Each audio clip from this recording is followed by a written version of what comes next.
ಎಲ್ಲರಿಗೂ ನಮಸ್ಕಾರ. ಗ್ರಾಮ ಸ್ವರಾಜ್ಯ ಪ್ರಬಂಧ. ಪೀಠಿಕೆ.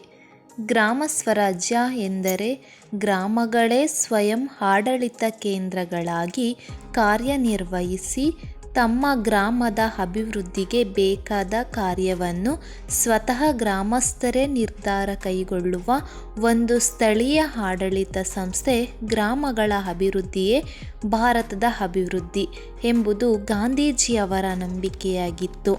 ಗ್ರಾಮ ಸ್ವರಾಜ್ಯ ಪರಿಕಲ್ಪನೆಗೆ ಹೆಚ್ಚು ಮಹತ್ವವನ್ನು ಗಾಂಧೀಜಿ ಅವರು ನೀಡಿದರು.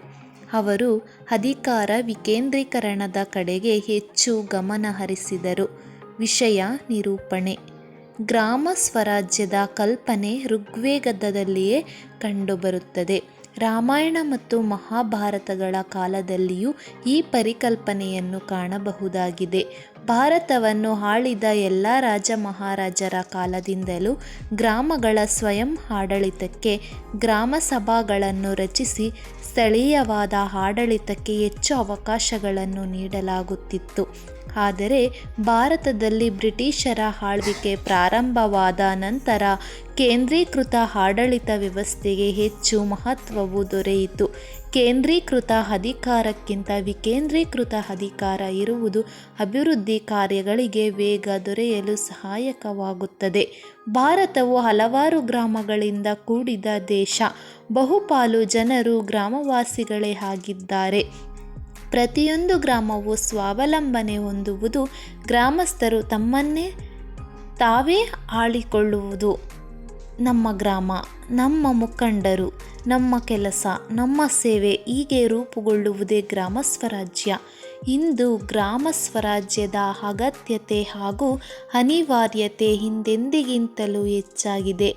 ಪ್ರತಿಯೊಂದು ಗ್ರಾಮವು ಇಂದು ಪಂಚಾಯಿತಿ ಎಂಬ ಸ್ವಯಂ ಆಡಳಿತ ಸಂಸ್ಥೆಯನ್ನು ಹೊಂದಿದೆ. ಗ್ರಾಮದ ನೈರ್ಮಲ್ಯ, ಆರೋಗ್ಯ, ಶಿಕ್ಷಣ, ನೀರು ಸರಬರಾಜು, ವಿದ್ಯುತ್, ರಸ್ತೆಗಳು ಇವೆ ಮೊದಲಾದ ಮೂಲಭೂತ ಸೌಕರ್ಯಗಳನ್ನು ಪ್ರತಿಯೊಂದು ಶಿಕ್ಷಣ, ನೀರು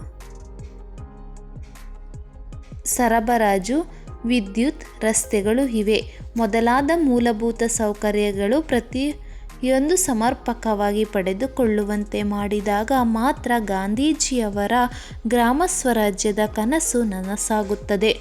ಇದರ ಉಪಸಂಹಾರ. ಈ ಹಿನ್ನೆಲೆಯಲ್ಲಿ ನಮ್ಮ ಗ್ರಾಮಗಳ ಅಭಿವೃದ್ಧಿ ನಮ್ಮ ಕೈಯಲ್ಲಿಯೇ ಇದೆ ಎಂಬುದನ್ನು ನಾವು ಮನಗಾಣಬೇಕಾಗಿದೆ. ನಾವು ಪ್ರತಿಯೊಂದಕ್ಕೂ ಸರ್ಕಾರದ ಮುಂದೆ ಕೈಚಾಚದೆ ನಮ್ಮ ಸೀಮಿತ ವ್ಯಾಪ್ತಿಯಲ್ಲಿ ಅಭಿವೃದ್ಧಿ ಕಾರ್ಯವನ್ನು ಕೈಗೆತ್ತಿಕೊಳ್ಳಬಹುದಾಗಿದೆ.